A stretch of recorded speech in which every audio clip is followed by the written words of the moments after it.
Our next speaker is Brandon Jones. Brandon brings a down-to-earth and compassionate attitude to mental health. He is a psychotherapist, a professor, and a behavioral health consultant who specializes in adverse childhood experiences, historical and intergenerational trauma, social and emotional intelligence, leadership, and youth justice. Born and raised in St. Paul, he has survived living in a home of domestic violence and other forms of trauma. He currently is Integrated Services Manager at North Point Health and Wellness Center. Brandon lives by the motto of live life with purpose on purpose, and he will be presenting Healing is a Journey, Not a Destination. Please join me in welcoming Brandon Jones.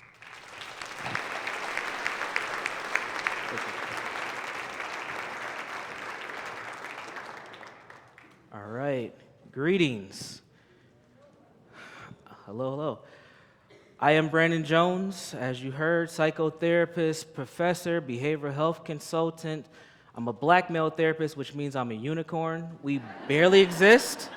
There are a few of us out here, believe it or not, and we work really damn hard, which is part of the reason why I went into management, because I got burnt out.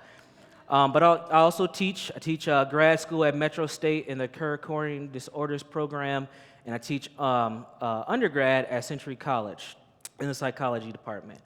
So today I'm going to share an idea. My idea worth sharing is on this thing that we call healing. And I'm going to talk a little bit about myself and why I do this work. And when I go out and I consult and I work with other agencies as well as North Point, how do I assist folks in understanding a different way at working at this ideal of healing? So what is healing, right? Raise your hand if you've had a trauma training. Everybody's hand should go, wow. Yeah, everybody's hand should go up, right? I think we've been traumatized out. I'm gonna talk about trauma today a little bit. We have. It's almost traumatizing to go to another trauma training. We have gotten to that point here in Minnesota, right? But what is healing, right? One of the things that I started to notice in this work is that a lot of professionals, when we're talking about our clients, sometimes even when we're talking about ourselves, we always talk about we need to reach this place of being healed. We need to reach a place of healed. And that just always fascinated me because I look at my own life, I look at my own self, and I'm like, when am I going to reach this healed place, right? And it started to get me to think about, I don't think that a healed place I don't think this is a destination. I think this is more of a journey. And I started to reframe it for the clients that I work with and the programs that I develop and talking about healing as a journey because this stuff changes over time, right? I grew up with a lot of crazy stuff that I'm going to talk about, and it has shifted over time. I didn't reach this fantastic place of being healed, and I went to therapy. I've done therapy. I've done it. But I never reached this place of healed. So this is my definition of healing, right? A consistent process of efforts to create peace, balance, and justice. A consistent process of efforts to create peace, balance, and justice. This is what we try to do with our clients. This is what we should try to do with ourselves. We try to reach this, we try to go through this kind of consistent journey of getting better. And it looks different for different people. But we often don't think about it like that. We just work, we do CBT, EMDR, we do all these things to get our clients to this special place. But what ends up happening is sometimes they get better, sometimes they stay stuck, and sometimes they don't. And then our wheels start spinning. And then we start working even harder than our clients do. And that can get uncomfortable and get very frustrating as a provider and as someone who does services. So this is how I look at healing, a consistent process of efforts to create peace, balance, and justice. Okay? Why do we need healing? Why do we need it? What is this about? All right? We need healing because life is hard. We need to heal because life is hard. We face many challenges in life. Some of our clients come to us for one thing, and we end up doing three things. Something that I often talk about is, as a counselor, we kind of have three jobs, called the 3 C's is what I call it. We coach, we case manage, and we counsel. We end up doing all these things. And you might be someone who's just a school social worker, and you end up going over and beyond to help that student and their family. And that can be stressful. It's taxing on us because we do so much. And there's no guarantee that things will get better. Even though we try hard, we go to trainings, right? We get licensed, we get master's degrees, there's no guarantee that things are gonna get better. Because when you're working with a client, let's say you're working with a youth, and your job is just to make sure they come to school and they're okay, but when they leave the school building, you can't really control what happens. And they're highly mobile or precariously housed, and their parent is struggling with their own level of mental health. And their other caregiver, parent, might have a chemical dependency issue. It's hard for you to do this work every day when there's so many complex issues that our clients are facing. But how do we help them? How do we continue to provide hope for our clients? How do we continue to provide hope for ourselves and not go crazy and say, forget this therapy thing, I'm gonna go work for Target? Because I know a lot of us feel that way. It's like, I'm just gonna go work for Target. I can't deal with this anymore. You're laughing because you know it's true. All right. So who am I? Why am I up here? Why am I talking to you about this? This work for me is both professional and personal. Professional and personal. And I know we're trained not to do it like that, but for me it's very hard not to, because I'm so close to it. It's hard for me to break the personal and the professional piece to it. So who am I? All right? My birth story is very interesting. Raise your hand if you've heard of Netflix and chill. All right, many of you have. Now, my mom was doing a version of that in the mid-'80s. She was VHS and chilling. So my mom is very innovative. This is my birth story, okay? Her and my father were hanging out, watching Purple Rain. One thing led to another, and this cutie right here was born. Boom. That's my birth story. That's what I was told. And I found it very fascinating that is how I came into the world. My mother was a senior in high school. She spent her whole high school year pregnant with me and had me on July 4th. My birthday's on July 4th, right? She walked across her high school stage, accepted her diploma with me in her belly, and had me a few weeks later. She often jokes and says I have a high school diploma from two of the best high schools in Twin Cities, North High and St. Paul Central. That's where I went, right? So that's my birth story. Came into this world like that. But my birth story started to transition because my mom did something in a couple of years from when I was born. She met a man, and she had 2 more kids. So I'm the one in the back. It's my mother and my 2 younger brothers. And this is a family photo. This is interesting. This is a family photo. What's missing? Dad. And this struck me about 5 years ago. I was back home for Thanksgiving. My mom was like, hey, Brandon, I need you to go get some boxes out the basement. All these pictures, we need to clean up this basement. Get your brothers and go down there, clean it up. So I go down there, we get this big box of pictures. We start going through the pictures, and I start to notice all our family photos are missing our dad. He was around.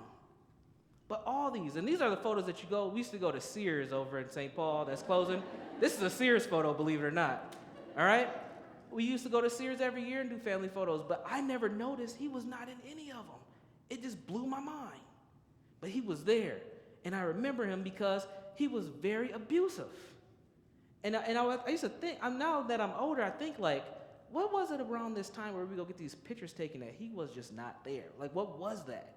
And I don't know what it was. I don't have the answer. So this is me.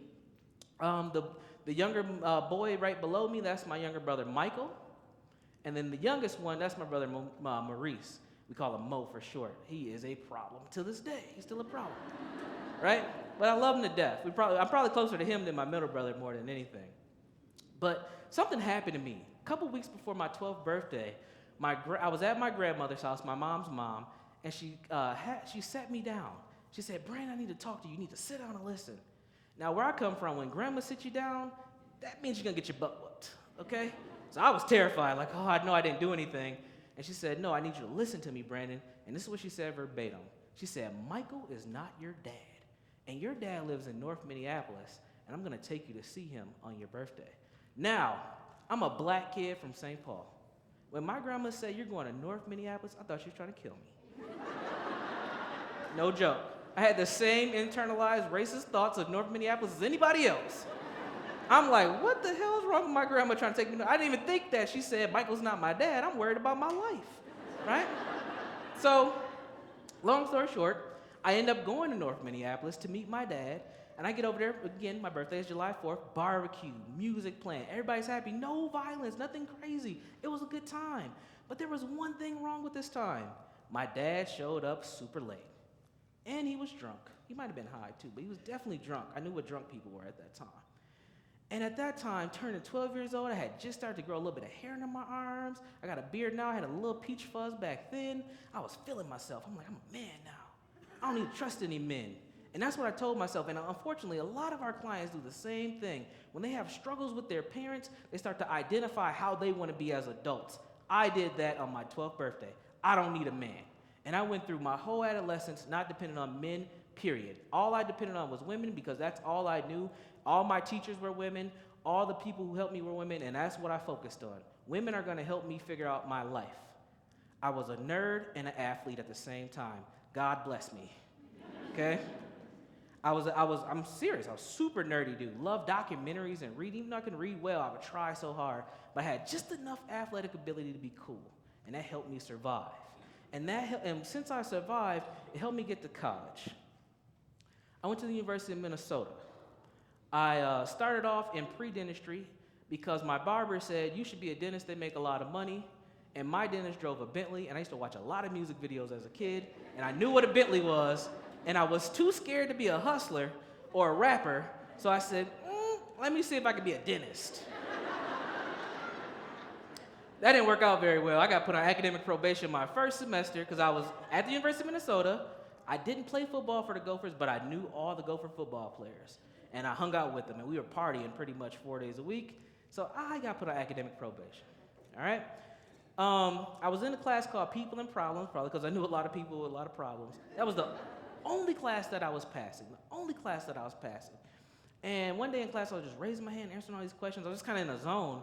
And my professor, Dr. Heidi Barajas, she stopped and said, hey, whoever's studying with this kid for the next exam is gonna pass.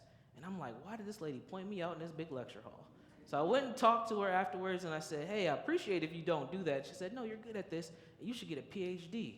Now, at the time, I didn't know what a PhD was. I didn't even know what grad school was. I was just happy to be on college campus. First-generation college student, limited information, confused, lost, just trying to figure it out. And I had to go back, and luckily I went to school right when Google started coming around. So I'm a millennial, right? So I went and Googled, PhD, grad school, all that stuff, figured it out. And also I had a good counselor who said, you're a black male. You need to graduate. You need to graduate in 4 years. I can get you here, but I can't make sure that you graduate. And they instilled that in my head that you got to keep going.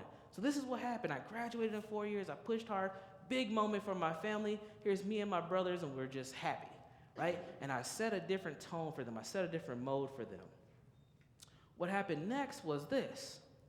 Graduated from college, went to grad school, went to Metro State, got my first master's degree in community psychology. Halfway through that, decided, I want to be a counselor. I want to work in this mental health world. I was working in the psych ward at St. Joseph's Hospital and realized if I wanted to make some money, I need to get licensed. Right? Gotta get licensed. If you don't get licensed, what are you doing? So I went to Adler Graduate School and got another master's degree in marriage and family therapist, and on goes my journey. Any Adlerians in here? Awesome. Salute to all the Adlerians. We'll talk later, right? There's a conspiracy against us. So a few years after graduating from Adler, 2 master's degrees, jumping into this field, I got a Bush Fellowship, 2013. I'm a Bush Leader Fellow. And with that, I started to develop curriculum around social emotional intelligence and working with black youth, mainly black males. And during this time also, I decided to get married. Why? I don't know. I'm still trying to figure that out. But here I am. Big moment for my family. Again, being a role model. Most people in my family don't get married. They just don't. I don't have an answer for that. It's just something we just don't do. We have that one aunt and her husband, they're married, they're super into church, and nobody wants to be like them. We always talk stuff about them.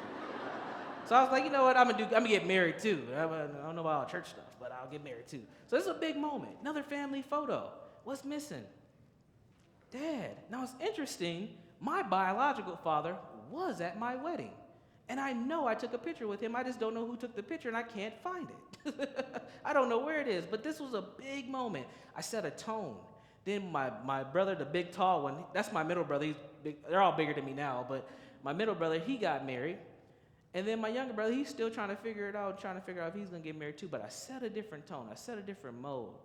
And one thing that I learned about myself and my family is that all this trauma that we went through, there was a lot of growth that still could happen and still be potential. And I try to do that same thing with my clients. But it took a lot of self-work at the same time. So moving forward, like I said, I got married, and then here I am. Oh, don't say all too much now. This is my trauma now. Okay?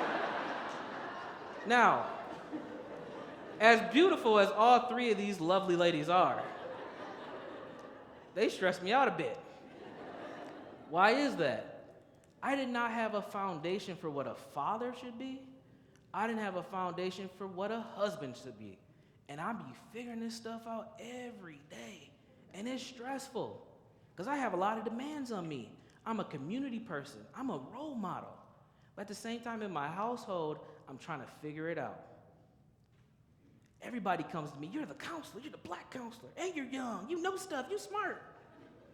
Hey, help us. And I'm like, woo, who reinsures the reinsurer? Right? It's tough. I'm not joking. When I say this is my trauma, this is, because these little girls got a lot of hair, and I got to figure out how to do barrettes, braids. I got 2 tricks. I can do a double ponytail and a 1 ponytail. That's it. That's all I got. Or just a blowout. I just blow it out. That's all I got. Otherwise, I'm like, hey, wifey, you gotta get that stuff handled for me. But this is major for me, because this really does stress me out, because I'm really trying to be positive, really trying to be this role model, really trying to help, but at the same time helping other people at the same time. And I don't think we think about this enough as providers, because guess what? I have stress in my life, and so do all of you. But yet, Monday through Friday, and sometimes on the weekends, you go into work and you do your best. And you put your stress aside for those 8.5 hours. And then you go back and do it all over again. But who reinsures the reinsurer? Something that we need to think about. It's very important. One thing that I talk about, that's a quote of mine, I say, childhood lasts forever.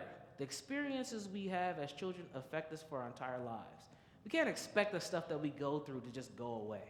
If we continue to talk to our clients and talk to ourselves about healing being a destination, you are doing a disservice as a provider.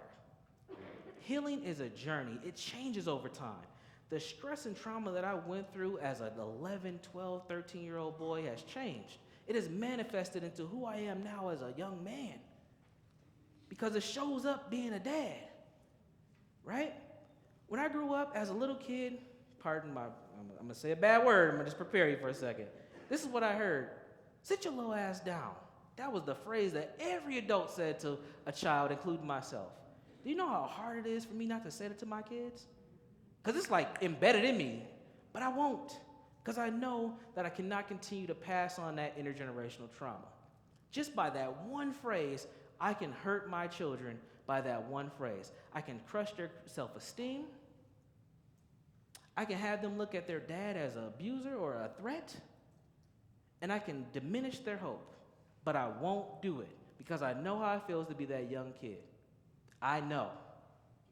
And since I know, that's one of my superpowers as a provider, because I know how it feels to be that young person or be that couple or be in that situation. I've been there. Childhood lasts forever, and we have to start shifting our mentalities around this to understand that. What is trauma, right? There are 350-page books written on trauma. Everybody in here been at least 5 trauma trainings in the last 6 months. Over-traumatized, again, right? But what is it?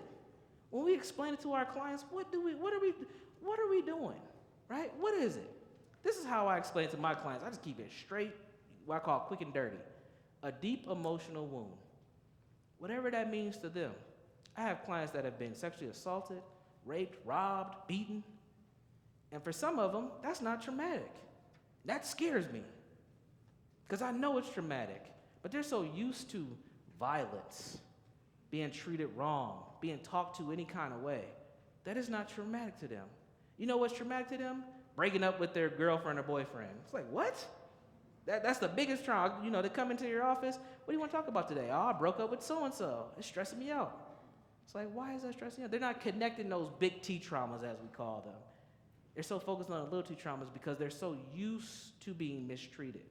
And this is unfortunate, but this is a reality that we have to keep in mind as we work with folks. A deep emotional wound, closely connected to traumatic stress or toxic stress and toxic environments, right? I often say that trauma comes from toxic stress and toxic environments.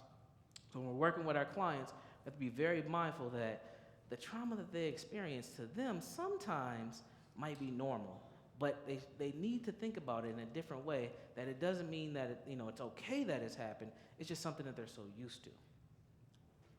Trauma is also something that happens too quick, too often, or too soon. Too quick, too often, or too soon. As a young man, domestic violence happened too often, to the point I could come home from school and I knew that my parents had already argued, or an argument was about to start.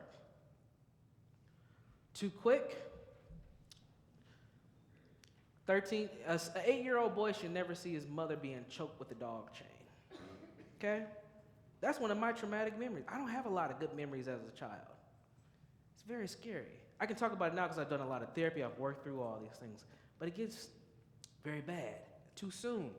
I had to assume adult responsibilities as a young person. A lot of our clients do the same thing. All these things being traumatic, but all these things being based in what? Survival. Survival. All right? Here's a big statement. I'm going to shock you all because you probably heard this already today.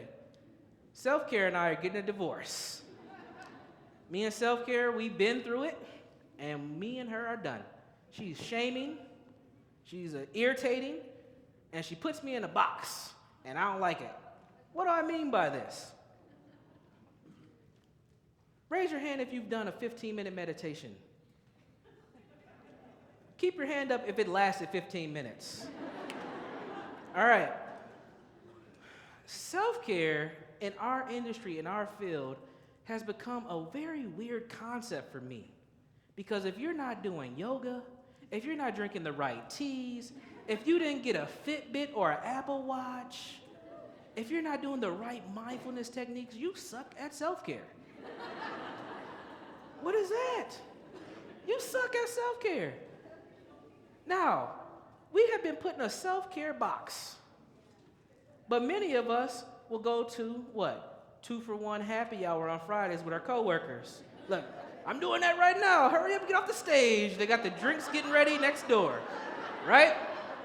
But no one ever talks about that with self-care, but a lot of us do it. But it is self-care. Believe it or not, as long as you're not abusing it, it is self-care. What I like to talk about is being sustainable. This is the language that we should use in this field. Self-care is great. I'm not saying that we don't need it, but it's a part of being sustainable. How do you be sustainable in this work? All right? What is sustainability? All right? A sense of social support. Very important in doing this work. Earlier today, I was in one of the sessions, I think it was session A, and they were talking about who has friends that do the same work that they do, or who has friends who don't know what they do. And I think it's important to have both. All right? I think it's important to have both. The reason for that is this. You need friends that understand your day-to-day struggles at work, and you need friends that don't understand anything about it, so you can talk about those other friends, right? You need both groups because it's helpful. You need that sense of community, that sense of support in this work. You need to make sure that you have a sense of meaning and purpose in the work that you're doing. Unfortunately, a lot of us get into this work because we have had things that have happened to us in our lives, or we know people who it's happened to, because we're not making a lot of money in this field, right? We're just not, let's be honest. You get in this work because you care, you have a lot of compassion. And sometimes some of us lose that compassion because the work gets overwhelming. So you want to make sure you maintain that purpose and that meaning in the work. The other thing is self-efficacy. Why does this matter? Right? Why does this matter? So, to continue to provide high-quality educational support services to clients and the community with a sense of meaning and purpose, efficacy, and social support, we have to start shifting our language beyond self-care into sustainability. How do we maintain and stay sustained in this work so we can come back and keep moving forward and keep doing what we do? Again, this work for me is very personal and professional. I do this. I do trainings, I write, I have a book coming out in July, and I do it for these two young ladies. Because if their dad is not whole, if their dad has not dealt with his stuff, I'm going to pass it on to them, and they don't deserve that. They deserve an opportunity of hope. They deserve love and compassion, and that's what I try to provide. And I also try to provide those same things to the folks that I see in the community, and also try to help folks like you deal with the pain that you've experienced so you can do the same thing. Because if we don't do this, if I don't do this work, they don't have a chance. I appreciate you all. Thank you.